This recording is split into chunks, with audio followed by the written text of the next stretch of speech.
আসসালামু আলাইকুম, আমি হানিফ আছি আপনাদের সাথে। তো চার্জার কেন ওভারহিট হয় আমরা বিষয়টি জানবো। তো আমরা যখন এই লাইনগুলো আউটপুটের লাইনগুলো গাড়িতে লাগাই তখন কিন্তু টাইট করে লাগাতে হবে।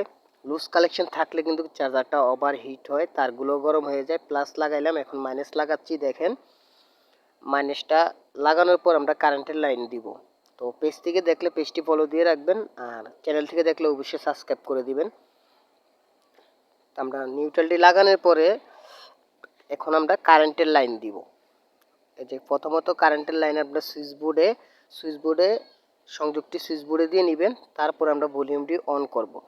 ভলিউমটি অন করতেছি। এই যে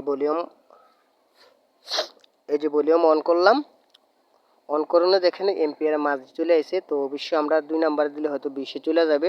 20 এম্পিয়ারের পরে আমাদের আর লাগে না। তো এইভাবে যদি আমরা টাইট করে লাগাই, লুজ কালেকশন না থাকে, তাহলে ওভারহিট হবে না।